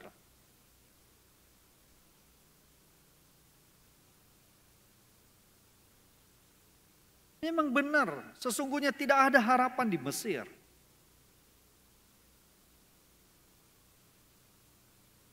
Dan bisa kita melihat usaha mereka itu adalah usaha yang sia-sia. Berbeda dengan apa yang dinyatakan di dalam Yesaya pasal 18, saudara. Maka di sini para utusan Yehuda lah yang mendatangi Mesir untuk meminta bantuan. Mereka minta bantuan. Walaupun demikian, usaha mereka ini akan menjadi sia-sia belaka dan mengecewakan. Bahkan mengakibatkan Yehuda amat dipermalukan. Di dalam ayat yang kelima hal itu dikatakannya, sekaliannya akan mendapat malu. Karena bangsa itu tidak dapat memberi faedah kepada mereka dan tidak dapat memberikan pertolongan atau faedah. Melainkan hanya memalukan, bahkan mengaibkan mereka. Sungguh saudara, yang mereka anggap memberikan perlindungan justru sebaliknya yang akan terjadi mereka alami. Apa aplikasinya dalam hidup kita? Aplikasinya saudara, seharusnya kita mencari nasihat dari Tuhan dalam setiap situasi kehidupan kita. Atau setiap peristiwa dalam hidup ini. Dengan cara apa saudara? Kita mendapatkan nasihat dari Tuhan itu. Pimpinan dari Tuhan. Yaitu dengan membaca firman-Nya dan melakukan kehendak-Nya, kita akan mendapat keteguhan dalam setiap krisis apapun yang kita hadapi. Bukannya kita jauh dari firman Tuhan atau mengabaikan firman-Nya, tetapi justru seharusnya kita mau mencari nasihat Tuhan dalam setiap situasi atau peristiwa dalam kehidupan ini. Dengan cara melalui apa? Yaitu melalui firman-Nya, Alkitab kita ini, Alkitab. Tidak hanya saja merenungkan dan membacanya saudara, tetapi melakukan kehendak-Nya. Karena hanya dengan demikian saudara, kita akan mendapatkan keteguhan dalam setiap peristiwa atau keadaan, bahkan krisis yang kita alami, bahkan kita hadapi. Jadi justru dalam hal itu sudah ada pengalaman perjumpaan kita dengan Tuhan. Walau pengalaman-pengalaman itu berbeda secara pribadi dengan pribadi yang lain saudara. Tetapi lihat saudara, ketika kita membaca dan belajar untuk menerapkan dalam hidup kita firman Tuhan itu, ada satu pengalaman-pengalaman rohani bersama dengan Tuhan. Dan itu akan meneguhkan kita, menguatkan kita. Misalnya saudara, masa-masa yang sulit beberapa tahun yang lalu melalui COVID. Kita bergumul dengan Tuhan. Nah, di tengah-tengah kesulitan seperti itu ada satu pengalaman-pengalaman yang oleh karena dengan setianya kita, misalnya kita beribadah kepada Tuhan, memohon belas kasihan Tuhan. Situasi yang mencekam seperti itu, tetapi ada satu pengalaman, ya, ada satu pengalaman. Penyertaan Tuhan, pemeliharaan Tuhan yang begitu indahnya yang bisa meneguhkan kita. Walaupun pengalaman-pengalaman itu berbeda-beda saudara ya, antara satu dengan lain. Dan juga takarannya satu dengan lain itu berbeda-beda. Tetapi saudara, ketika kita belajar firman-Nya, melakukan firman-Nya dalam hidup kita, maka saudara dan saya mendapatkan keteguhan di dalam setiap problem akan tantangan yang kita hadapi. Sehingga membuat kita berkata, puji Tuhan, puji Tuhan. Kuasa-Mu yang terus bekerja melalui firman-Mu. Sehingga menguatkan kami, meneguhkan kami hari demi hari. Ayatnya yang ke-6 dan ke-7 saudara ya. Di dalam bagian ini ayat yang ke-6 saya bacakan. Sebelum saya jelaskan demikian, ucapan ilahi tentang binatang-binatang di atas tanah Negeb. Melalui suatu negeri yang penuh kesesakan dan kesempitan. Tempat singa betina dan singa jantan yang mengaum. Tempat ular beludak dan ular naga terbang. Mereka mengangkut harta kekayaan mereka di atas punggung keledai. Dan barang-barang perbendaharaan mereka di atas ponok unta. Kepada suatu bangsa yang tidak dapat memberi faedah. Yakni Mesir yang memberi pertolongan yang tak berguna dan percuma. Sebab itu aku menamainya begini, Rahab yang dibuat mengangkur. Saudara, bisa kita menangkap satu pokok bahasan di dalam bagian ini bahwa usaha Yehuda yang sia-sia. Kalau kita melihat di dalam bagian ini saudara, di dalam kedua ayat ini mengulangi lagi di dalam Yesaya pasalnya yang ke-30 ayat 4 sampai 5. Itu mengenai kesia-siaan Yehuda. Yang menarik di sini adalah dimulai dengan ucapan ilahi yang langsung diberi judul tentang binatang-binatang di tanah Negeb. Jika sebelumnya lebih banyak dipakai kata pembukaan celakalah, maka hanya di ayat ini dipakai ungkapan ucapan ilahi. Ada satu statement dari seseorang saudara, mengatakan mengingatkan kedua ayat ini sebenarnya merupakan ulangan dari cerita pokok sebelumnya dan tidak lengkap isinya. Mungkin sekali kedua ayat ini merupakan suatu tambahan yang berasal dari kelompok ucapan ilahi yang Yesaya 13 sampai 23. Saudara, pesan ini sebenarnya ditunjukkan kepada orang-orang yang membawa barang-barang suapan untuk Mesir melalui padang gurun di wilayah Negeb. Jadi saudara, mereka itu kalau bahasa kerennya itu nyogok. Barang-barang suapan untuk Mesir melalui padang gurun di wilayah Negeb. Jadi saudara, hal yang pertama bahwa usaha yang sulit. Negeb adalah bagian ujung selatan Yehuda yang menyatu dengan gurun Sinai. Orang yang melakukan perjalanan dari Yehuda ke Mesir dan sebaliknya harus melewati Negeb ini. Saudara. Tanah itu merupakan daerah yang rawan dan tidak dihuni oleh manusia. Jadi binatang-binatang buas dan para perampok mengancam keselamatan orang yang berjalan melaluinya. Oleh sebab itu disebut negeri yang penuh dengan kesesakan dan kesempitan. Nah, para utusan itu menempuh perjalanan yang jauh penuh jeripayah dan bahaya untuk mengangkut harta kekayaan mereka untuk apa? Dipersembahkan kepada sesuatu bangsa yang tidak dapat memberi faedah. Coba yang kedua, mereka nyuap, lalu mereka persembahkan itu kepada bangsa yang tidak memberikan faedah bagi mereka. Maksudnya kepada Yehuda. Tapi itu yang mereka kerjakan. Tidak hanya saja itu, yang tidak lain juga adalah Mesir juga. Jadi mereka membawa barang-barang mereka seolah-olah mereka suap untuk meminta perlindungan.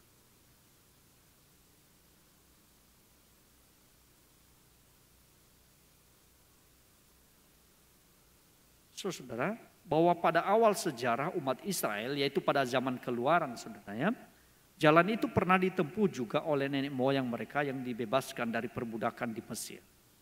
Nah, di padang gurun mereka telah dibina untuk merendahkan diri dan menyadarkan diri pada pertolongan Tuhan saja yang sudah mengeluarkan mereka dari tanah Mesir. Sebaliknya saudara, di sini kita melihat Yehuda dalam keadaan panik berusaha sekuat tenaga tanpa menghiraukan jerih payah dan bahaya berkiblat kembali ke Mesir dan dengan demikian meninggalkan sandarannya yaitu Tuhan. Dulu mereka keluar dari tanah Mesir, Tuhan yang mengeluarkan mereka melalui Musa. Tetapi sekarang saudara, justru umatnya mereka kembali meminta pertolongan kepada Mesir dan mereka meninggalkan Tuhan. Aneh ya. Mungkin kita yang membaca hari ini mungkin kita berkata, aduh ya apa ya. Tetapi itulah yang terjadi. Mungkin kalau umpamanya kondisi yang sama diperhadapkan dengan kita, bisa enggak kita mengalami hal yang sama? Bisa, sangat mungkin sekali. Bahkan bisa seringkali kita seperti mereka ini saudara.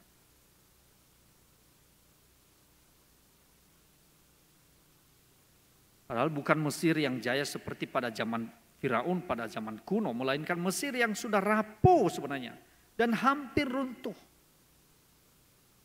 Jadi saudara, kedua, usaha yang mengecewakan. Nabi Yesaya menubuatkan bahwa perjalanan mereka ke Mesir tidak akan membawa keuntungan bagi mereka. Mengecewakan. Kalau kita melihat saudara, tidak seperti Mesir pada zaman Firaun yang kuat. Tetapi sesungguhnya Mesir ini rapuh sekali. Tetapi justru mereka kembali ke sana meminta perlindungan, pertolongan. Lalu mereka abaikan, tinggalkan Tuhan. Mereka tinggalkan firman. Sehingga Nabi Yesaya itu menubuatkan bahwa perjalanan mereka ke Mesir itu tidak akan membawa keuntungan bagi mereka. Kan sia-sia. Mesir yang memberi pertolongan yang tak berguna. Rahab yang dibuat menganggur, ayat yang ke-7 dalam terjemahan bahasa Indonesia sehari, naga yang tidak berbahaya sebenarnya. Rahab mungkin menunjuk kepada raksasa laut atau Lewiatan. Jadi saudara, Tuhan dikatakan telah mengalahkan Rahab saat penciptaan. Yang dibuat menganggur artinya apa? Yang lebih harafiah, mereka sedang duduk-duduk, yakni mereka tidak melakukan apa-apa. Di sini Rahab menunjukkan kepada Mesir. Mesir itu tidak mereka berbuat apa-apa. Lah, kenapa kamu bisa memohon perlindungan kepada mereka yang sebenarnya tidak ada kekuatannya, tidak ada apa-apanya, tidak ada kemampuannya? Alangkah lebih indahnya seharusnya saudara, ketika mereka berlindung kepada Tuhan, datang kepada Tuhan yang adalah Allah sang pencipta itu, pemilik segala sesuatu, bahkan sumber segala sesuatu. Aplikasinya saudaraku yang dikasihi, pertolongan yang sejati hanya datang dari Tuhan saja. Berharaplah kepadanya, bukan kepada manusia. Bukan berarti kita tidak boleh berkomunikasi pada manusia saudara. Tetapi di sini sebenarnya yang skala prioritas kita itu kepada siapa sih? Hati kita itu kepada siapa? Ayat 8 sampai 11 saudara ya. Kita lanjutkan. Ayat 8 berkata demikian, maka sekarang pergilah, tulislah itu di depan mata mereka di suatu loh dan cantumkanlah di suatu kitab supaya itu menjadi kesaksian untuk waktu yang kemudian sampai selama-lamanya. 9, sebab mereka itu suatu bangsa pemberontak, anak-anak yang suka bohong, anak-anak yang enggan mendengar akan pengajaran Tuhan, yang mengatakan kepada para tukang tilik, jangan menilik, Dan kepada para pelihat, janganlah lihat bagi kami hal-hal yang benar, tetapi katakanlah kepada kami hal-hal yang manis. Lihatlah bagi kami hal-hal yang semu. Menyisilah dari jalan dan ambillah jalan lain. Janganlah susahi kami dengan yang Maha Kudus, Allah Israel. Nah, saudaraku yang kasih Tuhan, dalam bagian ini kita bisa melihat tentang kerutuhan Yehuda. Perintah untuk menulis. Jadi saudara, umat Yehuda telah memberontak kepada Tuhan di dalam Yesaya pasal 30 ayat 1 tadi dengan mempercayai kekuatan-kekuatan asing. Nah, bagian ini dimulai dengan satu perintah untuk menulis. Yang pertama saudara, perintah untuk menulis. Tulis dalam bagian kebenaran firman Tuhan itu. Ada satu statement yang mengatakan bahwa ada dua alasan untuk memiliki catatan tertulis. Yaitu apa? Yang pertama, Tuhan ingin bukti tertulis. Sekali lagi, Tuhan ingin bukti tertulis dari pemberontakan umatnya, sehingga ketika dia membawa mereka ke pengadilan, ada bukti-bukti yang jelas. Yang kedua saudara, untuk menunjukkan kendalinya atas sejarah. Dengan demikian, ia meneguhkan dirinya dan para nabinya sehingga generasi mendatang dapat percaya pada firman-Nya. Itu sebabnya dikatakan di dalam ayat ke-8 tadi, tulislah itu di depan mata mereka, suatu loh, dan cantumkanlah di suatu kitab. Saudara, perintah untuk menulis ini tampaknya terdiri dari dua bagian, yaitu apa? Menulis di atas sebuah loh itu yang menjadi kesaksian bagi mereka yang hidup pada zaman si nabi sendiri. Tidak bisa diharapkan tulisan yang panjang lebar. Nah saudara, banyak penafsir saudara ya berpendapat bahwa apa yang harus ditulis di atas loh itu tidak lain ialah kata-kata terakhir di ayat sebelumnya, yaitu Rahab yang dibuat menganggur. Jika yang dimaksudkan tulisan itu adalah gulungan kitab, maka perintah kedua ini berarti mencatat peringatan-peringatan dan ucapan-ucapan ilahi yang telah diucapkan dalam ayat-ayat sebelumnya, maksudnya di dalam pasal sebelumnya. Jadi saudara, tulisan-tulisan pada kitab itu yang berisi uraian yang lebih lengkap hendaklah disimpan baik-baik supaya itu menjadi kesaksian sampai selama-lamanya. Kedua, alasan untuk menulis saudara, sebab mereka itu suatu bangsa pemberontak, enggan mendengar akan pengajaran Tuhan. Itu sebabnya di dalam ayatnya yang ke-9 tadi saudara ya, sudah saya bacakan hal itu di atas. Maka di dalam bagian ini bisa kita melihat inilah yang menyebabkan si Nabi seolah-olah putus asa terhadap generasi yang dihadapinya dan mengharapkan generasi berikutnya dapat lebih menghargai firman Tuhan. Ketaatan adalah masalah berulang bagi kejatuhan manusia. Itu sebabnya di dalam perjanjian lama bukan selalu mengingatkan kita hal itu saudara ya. Misalnya ada contoh ketidaktaatan mereka. Supaya mereka tetap mengingat hal itu. Ketika sudah ditulis atau dijadikan satu batu peringatan bagi mereka.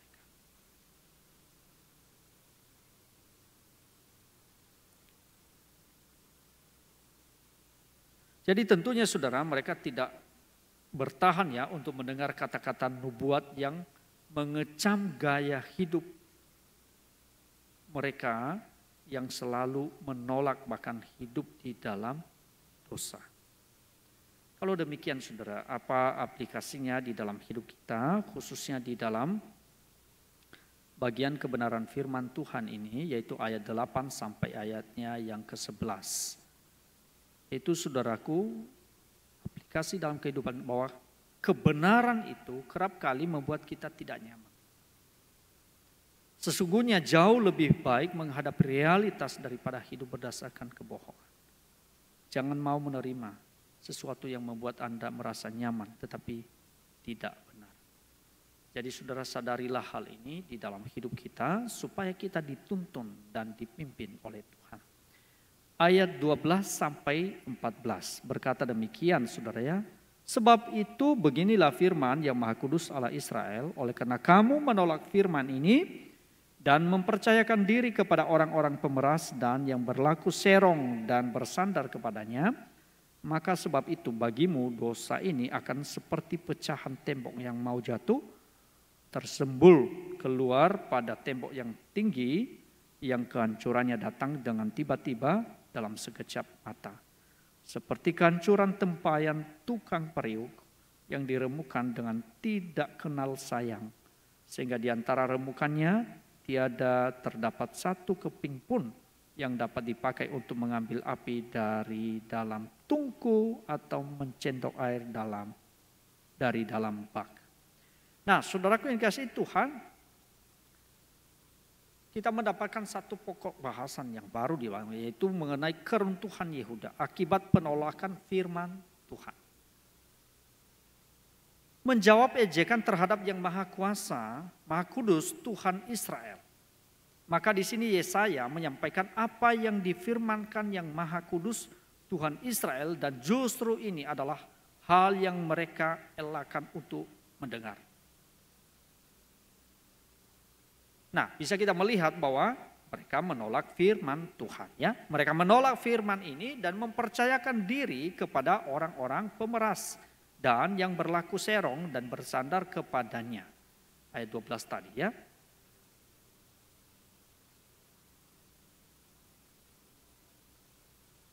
Nah, di sini kita bisa melihat bahwa sebelum melaksanakan hukumannya diberitahu dasar hukumnya, yaitu apa? Sepanjang masa yang lampau, baik raja maupun rakyat telah menolak firman ini. Dengan apa? Dengan macam-macam cara atau dengan berbagai macam cara dan juga alasan mereka.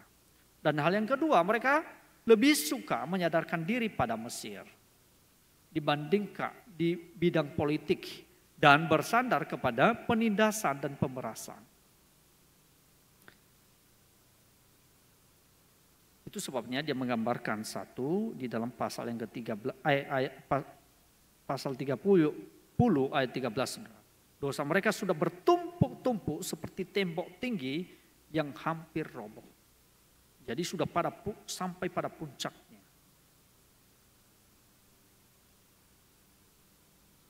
Jadi tembok kehendak diri sendiri yang mereka sudah bangun sebagai perlindungan tiba-tiba roboh. Meremukan mereka sendiri hingga mati.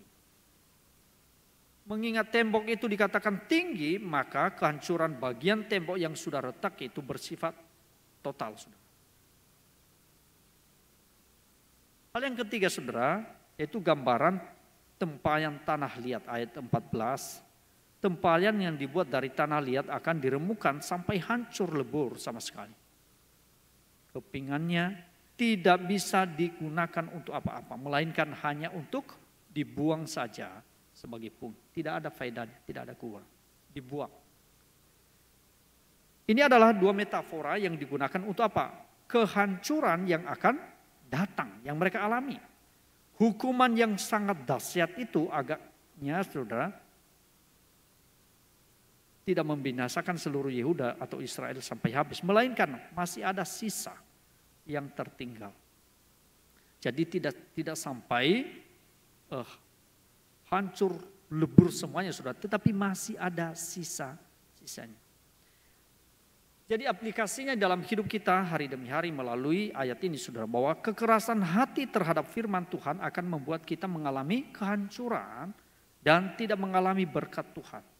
Siapa yang meremehkan firman, ia akan menanggung akibatnya. Tetapi siapa yang taat kepada dia, kepada perintah, akan menerima balasan. Itu sebabnya ditulis di dalam Amsal, yang kalau beberapa waktu yang lalu itu saudara di dalam Amsal 13 ayat yang ke-13 pernah kita membahas hal itu ya.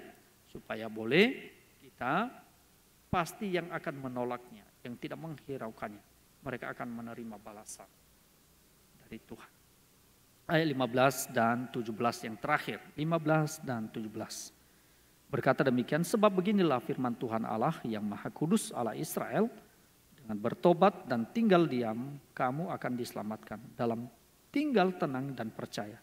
Terletak kekuatanmu, tetapi kamu enggan.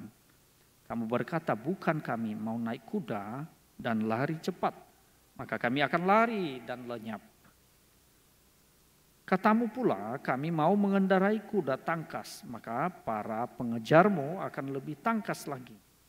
1.000 orang akan lari melihat ancaman 1 orang, terhadap ancaman 5 orang kamu akan lari. Sampai kamu ditinggalkan, seperti tonggak isyarat di atas puncak gunung, dan seperti panji-panji di atas bukit. Nah, saudara, masih berkaitan tentang keruntuhan Yehuda. Yehuda yang mengeraskan hatinya. Nah, bagian ini menjelaskan 2 reaksi terhadap janji-janji Tuhan. Yang pertama, saudara, iman yang benar. Di dalam situasi krisis yang dihadapi oleh Yehuda, Nabi Yesaya menegaskan bahwa tidak ada penolong lain kecuali Tuhan itu sendiri. Dari mereka dituntut sikap iman yang bulat, komitmen yang bulat, yaitu bertobat kepada Tuhan. Tidak ada cara lain. Tuhan memperingatkan bahwa pergi kepada Mesir dan bangsa-bangsa lain untuk mendapatkan bantuan militer, saudara, ya, tidak bisa menyelamatkan mereka. Kekuatan militer yang mereka harapkan dan andalkan itu akan menjadi sia-sia. Hanya Tuhan yang sanggup melakukan hal tersebut. Hanya Tuhan yang mampu menolong mereka, asal saja mereka kembali kepada Tuhan dan bertobat, dan mereka mau hidup seturut kehendaknya. Jadi saudara, mereka harus menantikan Tuhan, sebab dalam tinggal diam, akan diselamatkan. Dalam tinggal tenang dan percaya terletak kekuatan. Itu Alkitab mengatakan tadi. Mereka tidak bisa mendapatkan kekuatan di luar dari Tuhan. Justru sebaliknya, tinggal tenang dan percaya, di sanalah terletak kekuatan kita. Itu ditegaskan di dalam ayat 15 tadi. Sebab keselamatan hanya berasal dari Tuhan, tidak kepada yang lain. Jadi saudaraku, nasihat semacam ini sudah sering kali diberikan oleh Nabi Yesaya kepada Yehuda sebenarnya. Baik di dalam Yesaya pasal 28 ayat 16, pasal yang ke-7 ayat 4 dan juga ayat 7 ayat 9, akan tetapi selalu ditolak oleh Yehuda. Mereka tolak semuanya. Mereka abaikan, tidak menghiraukan tentang apa yang disampaikan oleh Nabi Yesaya.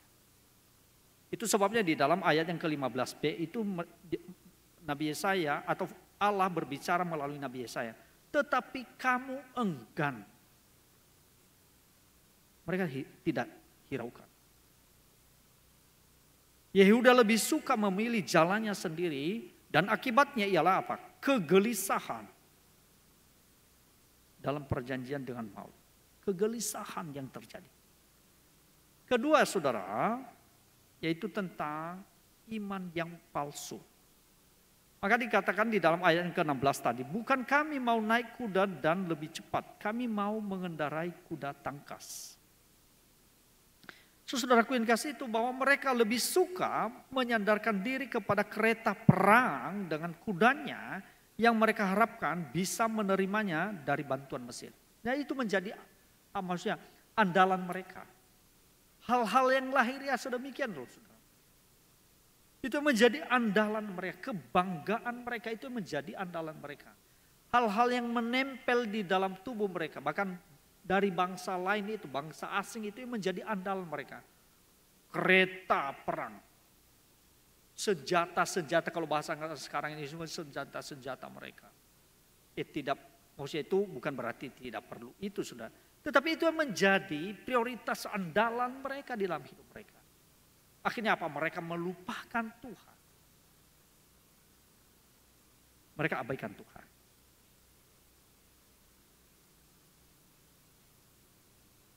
Saudara, dengan demikian Mesir disebut bangsa.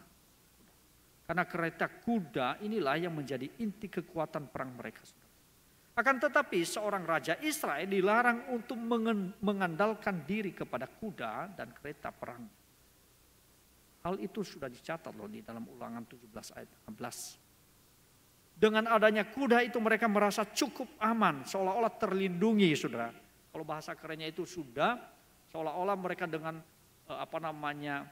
kereta-kereta perangnya, alat-alat perangnya, mereka sudah pikir aman. Tetapi tidak, saudara. Mereka beranggapan demikian. Dengan adanya kuda itu mereka merasa cukup aman, terlindungi. Karena hal itu berarti persahabatan dengan Mesir. Kalau musuh menjadi datang. Untuk itu mereka akan menggunakan kuda yang tangkas. Itulah yang menjadi andalan mereka, kebanggaan mereka. Akan tetapi saudara, Alkitab mencatat di dalam ayat 16b, akan tetapi hitungan mereka ternyata meleset. Karena para pengejarmu akan lebih tangkas lagi. Siapa? Musuh mereka itu lebih dahsyat lagi, saudara. Dan itu ditegaskan di dalam ayat yang ke-16 loh, saudara. 16b. Dikatakan, maka para pengejarmu akan lebih tangkas lagi. Lebih hebat lagi, saudara. Jadi saudara, sebelum mereka dapat melarikan diri ke Mesir, musuh sudah menyergap mereka. Mereka akan dikecewakan menghadapi musuh yang kuat dan besar seperti Asyur. Yang digambarkan oleh Yesaya secara mencolok di sana. 1.000 orang mereka akan melarikan diri terhadap seorang musuh. Sedangkan jumlah musuh yang datang lebih besar dari mereka. Bahkan mereka digambarkan sebagai tonggak isyarat. Atau panji-panji yang ditinggalkan oleh prajurit-prajurit yang telah melarikan diri terhadap orang musuh, seorang musuh dalam keadaan panik. Di dalam ayat yang ke-17. Dan hanya sedikit orang yang bertahan hidup, yaitu mereka yang terserak mencari perlindungan. Menyedihkan, saudara. Tetapi itu adalah satu pembelajaran buat kita supaya kita bercermin dari keberadaan mereka yang telah mengabaikan Tuhan, supaya hal yang sama tidak kita lakukan dalam hidup. Oleh karena itu aplikasikan dalam hidup kita, yaitu karena Tuhan telah menyelamatkan kita, maka kita bersandar kepadanya dengan keyakinan bahwa Dia akan memberikan kita kekuatan dalam menghadapi setiap kesulitan dalam kehidupan ini. Yakinlah akan kasih-Nya sepanjang hidup kita. Di dalam setiap keadaan, di dalam setiap peristiwa yang saja bisa silih berganti dalam hidup. Mari kita berkata, Tuhan, Engkau adalah Tuhan dan Juru Selamat kami. Dan hanya kepadamulah kami bersandar. Karena tidak ada perlindungan yang lain. Tidak ada kekuatan yang lain. Untuk memberikan kami kemampuan untuk melewatinya. Selain kekuatan dari Engkau melalui firman-Mu dan dengan kuasa Roh Kuduslah yang meyakinkan kami juga melalui firman, sehingga boleh kami teguh pegang kepada firman. Tuhan memberkati saudara-saudara sekalian melalui kebenaran firman Tuhan melalui PA saat ini dan nanti akan diuraikan kembali oleh Bapak Penatua Lindra Haryanto. Nah, sebelum kita akan mengakhirinya, mari kita akan berdoa. Tuhan Yesus, terima kasih buat firman-Mu pada saat ini melalui pendalaman Alkitab. Kiranya melalui firman Tuhan yang boleh kami dengar, boleh kami baca, renungkan bersama-sama, menjamah hati kami, supaya hati kami berpaut kepada Tuhan. Tidak hanya saja kami membicarakan tentang Engkau, tetapi kami ada relasi dengan Engkau. Kami taat kepada Engkau. Terima kasih Tuhan. Terpujilah Engkau di dalam nama Tuhan kami Yesus Kristus. Kami berdoa dan mengucap syukur. Haleluya. Amin.